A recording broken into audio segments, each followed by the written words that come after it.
Ngizobika iy'nhlungu zami ezingiphethe esezingiphathe iminyaka emibili. NgoSepthemba nje lo bekuphela iminyaka emibili undodakazi wami wadlula emhlabeni ngendlela engingayiboni nengaqondakali. Undodakazi wami ngamshiya ngayizolo ephila, ngakusasa kwangena ucingo ngisekhaya kwami eLovu kwathi useshonile.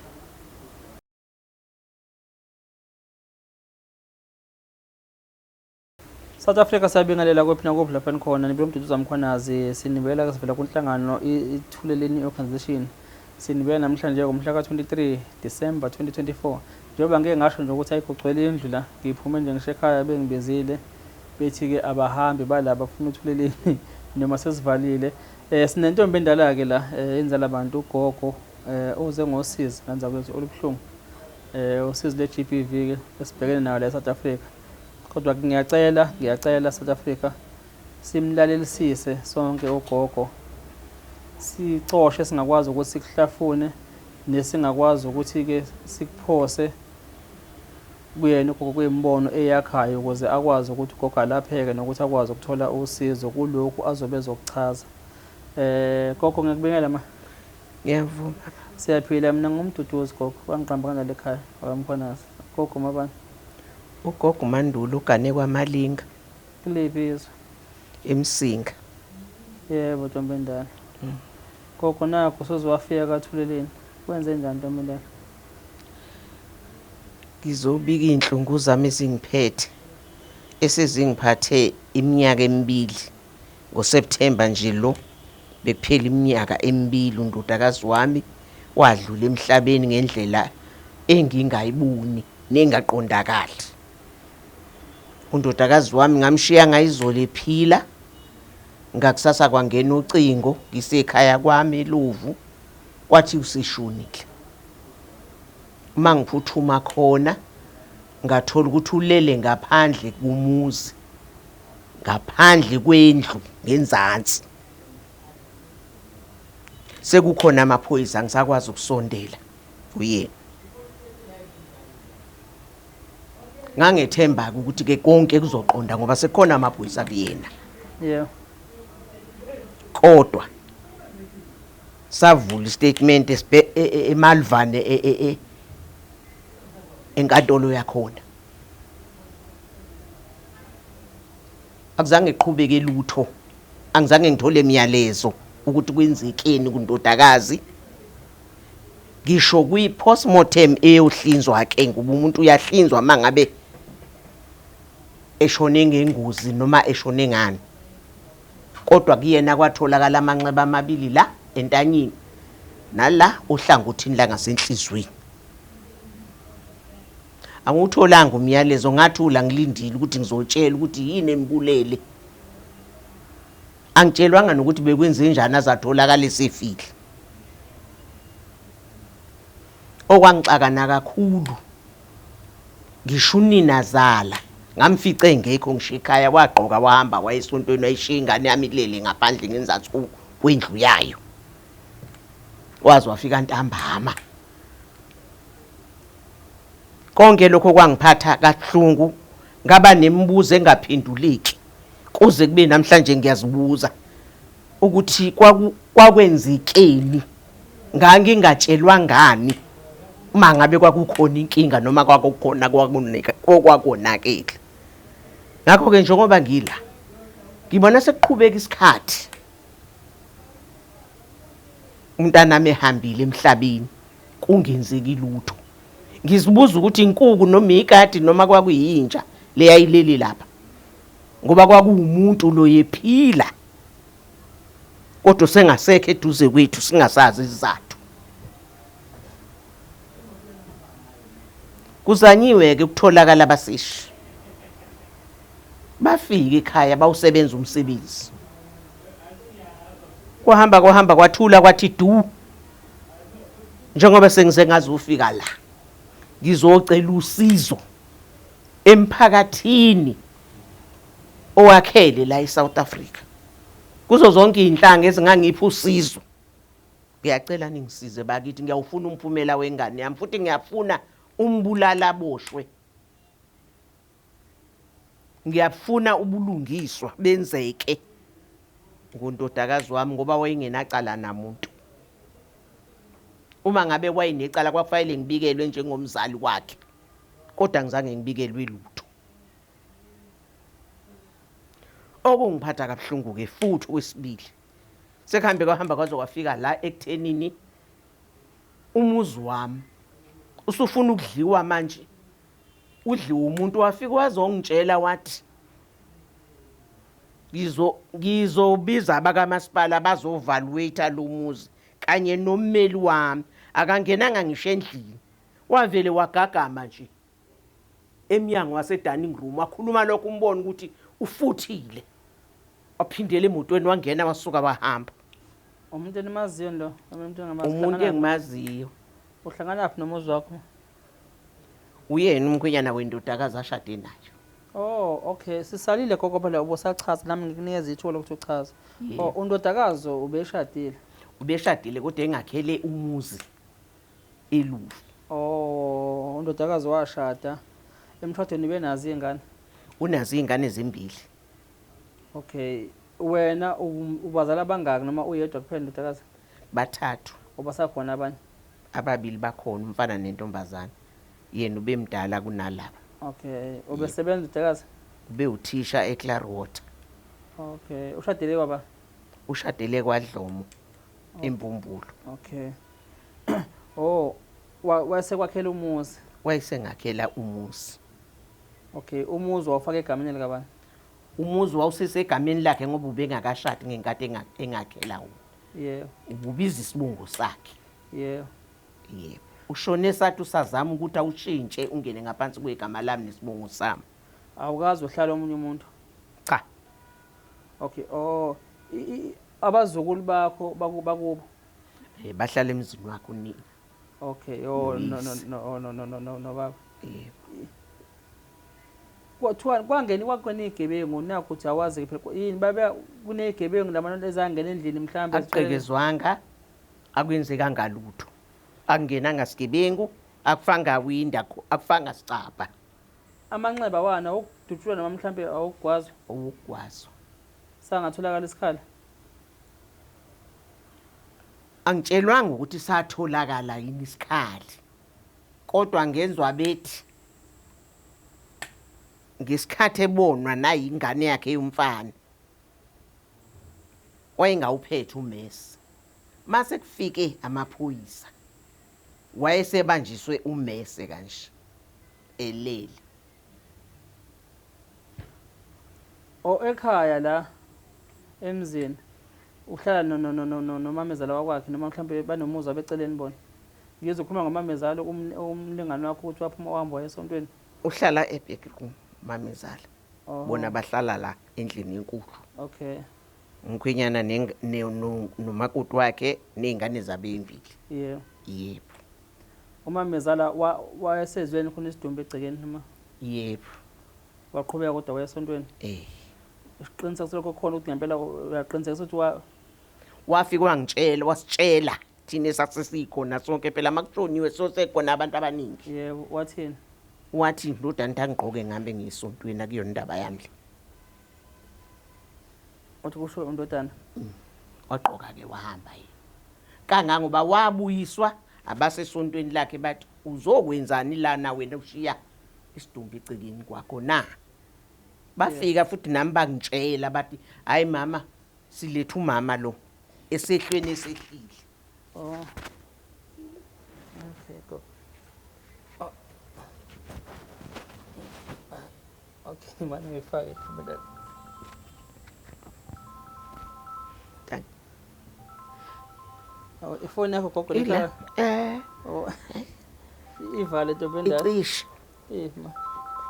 South Africa sixole ugogo nyabona umuntu omdala kanza ukuthi ngiyacela nesibekezele. Ifake yazi ufaka ibhanoyi gogo. Oh, ivale gogo ufaka ibhanoyi. Yini ke le? Oh gogo, nali ibhanoyi. Yalbo, nanti indiza lo asilindize seke gogo ukuze.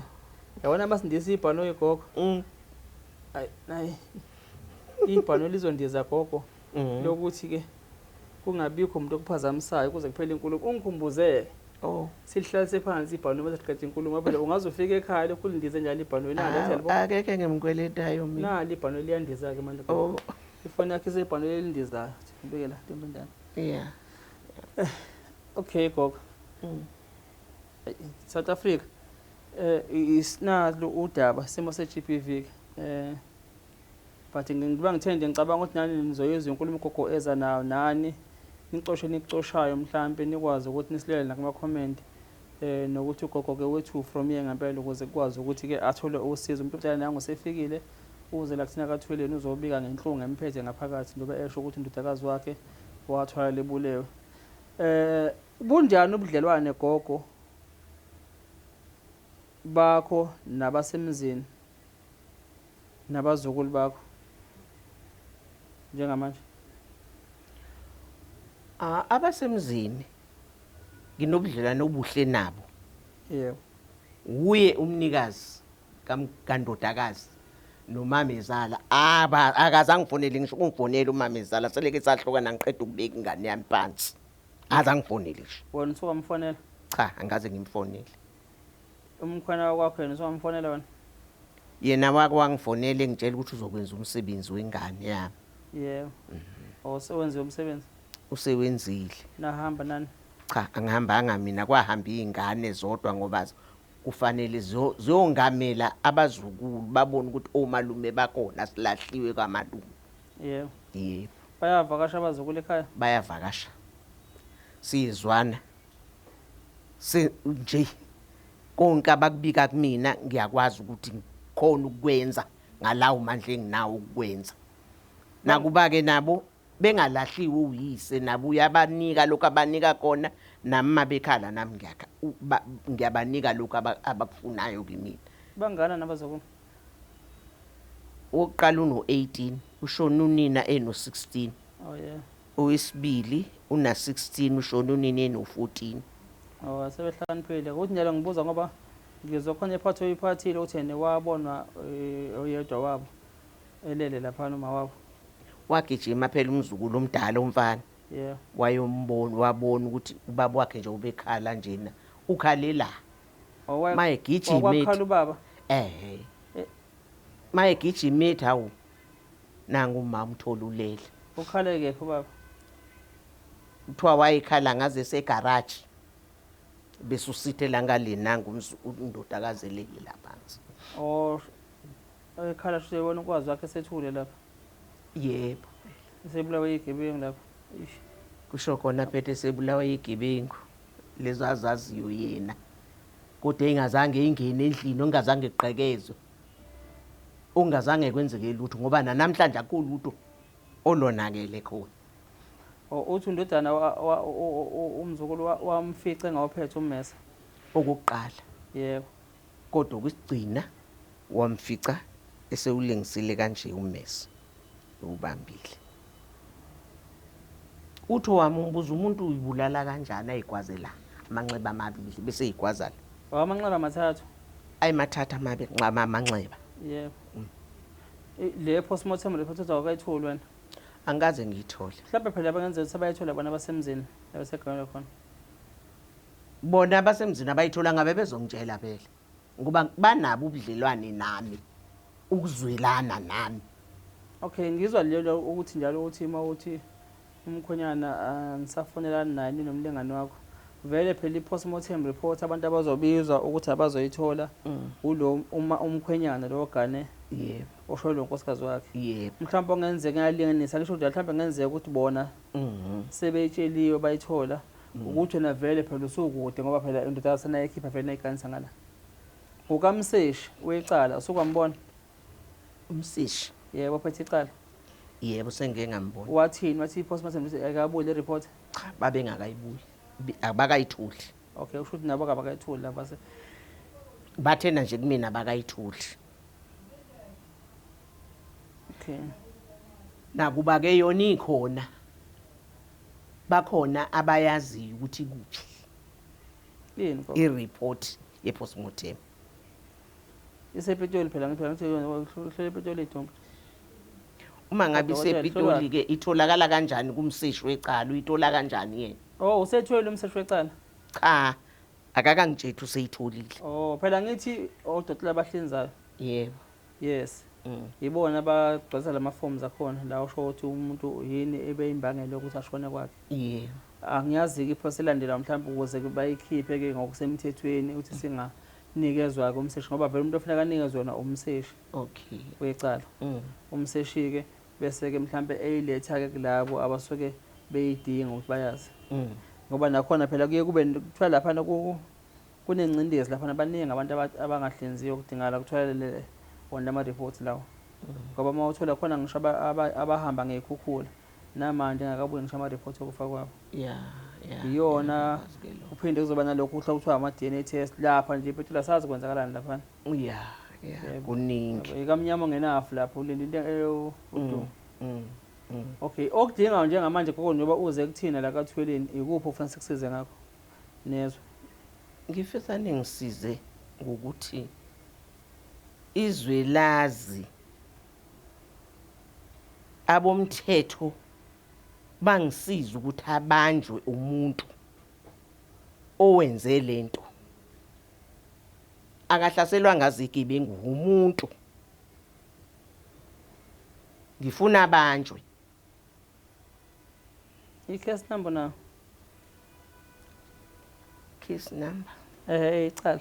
Number yecala. Amaphoyiseni. Unayo umsishi. Anginayo mina manje la. Oh phela yikho noba ngisho ukuthi njoba niseniganiselene sengalawa makoti vele zonke izinto zireportwa kumyeni yabona nomndeni yabo kwena lesifana ukuthi leceleni wena mhlawumbe mawuyidinga izila mhlawumbe ungayakena umseshi ngoba ke uyekela umkhaya wakho umkhaya phela asibheka nje nibangani uyazi phela yena uyazi yena uyena lo udayisa indle yakho yebo wathi einganeni ugogo wenu ngimbizile ukuthi eze ngoba ngenza umsebenzi kaMawini wangeza ngaleyo ndlela ke ngizodayisa umuzi wakhe. Oh phela futhi use inherit ngoba phela umkhosikazi wakhe vele izinto njengoba sihambe kuzowela kuyena unengane manje itayitela phela lithi Nduli libiza wena libiza ukhanyisile Prudential Nduli. Oh bebengakashadi ngathi babengakashadi phela ethola itayitela lokwakhe elufu. Oh eshona ubeseshadile eshona ubeseshadile uMrs Dlomo washintsha isibongo. Yebo. So itayitela lithi Khanyisile Nduli yena uKhanyisile Dlomo seshadile. Ngamanye amazwi lo muzi ushiye kumina ngoba wayevele ngakhela wona vele. Inkingi bese kuthini nje uphundulo ukufa engakalishintsha itayitela ukuthi libuyele ngakumina. South Africa yabona lento yomaganiselana ehamba ukuthi makuba khona inkinga phakathi kwezingane kwabashadikazi bese igcina affecta nanemndeni. Niyakhumbula kade senze udaba laba bomgabhe nangilo nenkinga laphana nalomuntu ayishade naye ekhala ngakho ukuthi umndeni wokubuka kwasisi lawa ayishade naye awufuna ukusondela. Yabona manje la enye case lesizwa le uyabona manje ukuthi kanisele la kodwa manje uyabona ukuthi sekukhona lokho okukhona ukungabambisana sekuze manje nokwakwenziwe ngesihle kwaphiwana ngesihle sekugcina manje sekuthatheke njengamanje ugogo indodakazi yakhe uthi yayimakhele umuzi ayisekho ke yafica ukufa ngendlela kwayifica ngayo namanje ke sekuthiwa umuzi kagogo ufuneka udayiswa kodwa umkhwenyana nalo umzali umakoti ayikho mhlawumbe amkhulisela izingane zakhe bengigona kanje zincane zizeyikhase. Ayikho mhlawumbe into engenzeka nomkhwana wakho nikwazi ukuthi nomamezala wakho nomlingani wakho nikwazi ukuthi hlale phansi nikhulume inkinga yenu. Angiboni sekukude kabi siqhele kakhulu ukuthi besingakhulumisana. Yebo seqhele kakhulu ngoba kuhlenywe ngisho imali zakhe angitshelwanga seyifikile kulungile ke hezabo kwakhiwa umuzi la isehlala khona angirepothelwa lutho nje ngiyabukela nje ngizwa kushiwo ngendaba Azasho ukuthi gogo sengayithola ke imali. Sengakho umuzi ke manje endaweni ethile. Yikho njengoba ngisho mhlawumbe uthatha ngokuthi vele phela impilo yabe siqhubeka kule chapter yokuthi vele sekumakoti nendoda bona umakoti wamganisa wena. Yebo ngamganisa iqiniso lelo. Wakulobolela kahle futhi. Wangilobolela uhalf omunye half wasala ngakuye. Anikaze nofuna. Wathi undodakazi ekhulumisana naye ukuthi hayi hamba phela uyoqedela lokho kuselwa wathi ayikho inkomo yasala mina kini ngayiqeda zonke inkomo.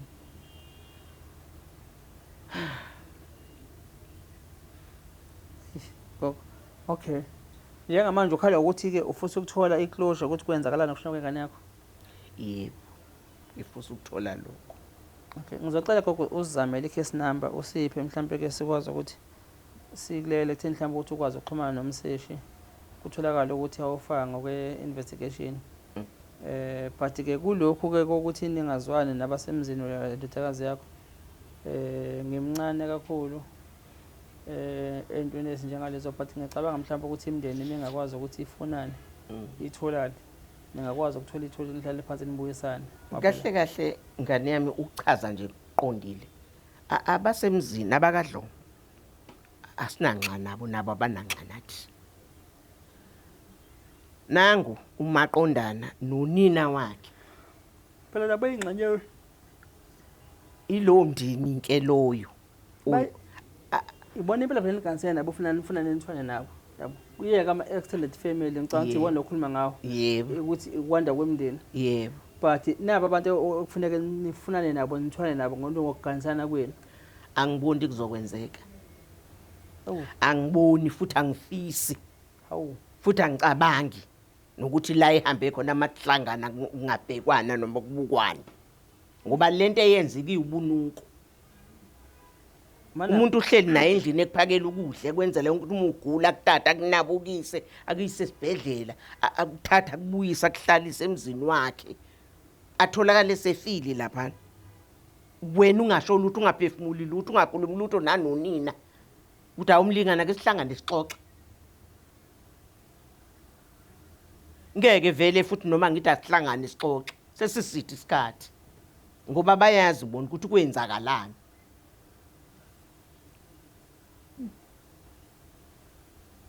Eyo, bazokala khona.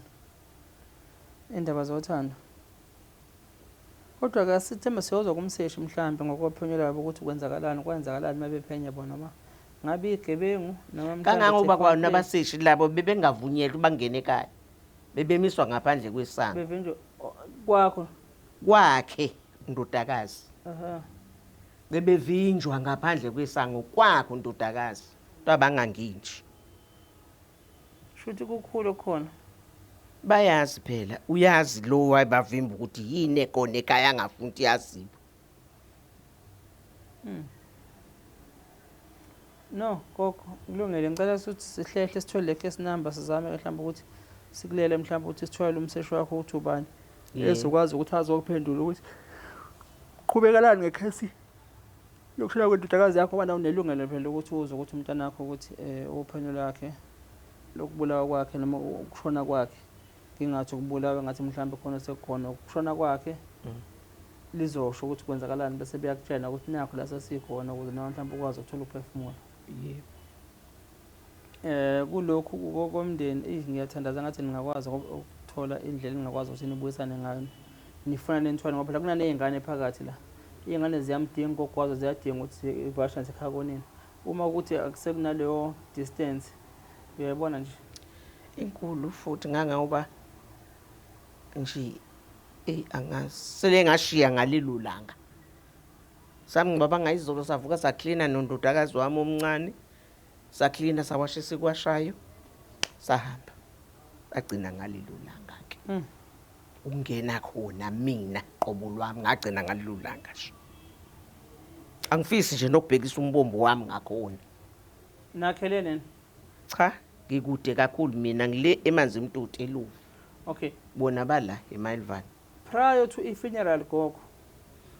Kwakuthini ukukhuluma mhlambe phela abantu bayakhuluma phela yabona hle emkhandeleni laphana kwakuthiwa ubulawe yini ndodakazi khona ukhuluma mhlawumbe xoxa hayi kodwa nje amanyala nje lawa amanyala nje la ungunya nje kunyenyala kwayena engathathi engabambeki eyaluza nje la ipitiza nje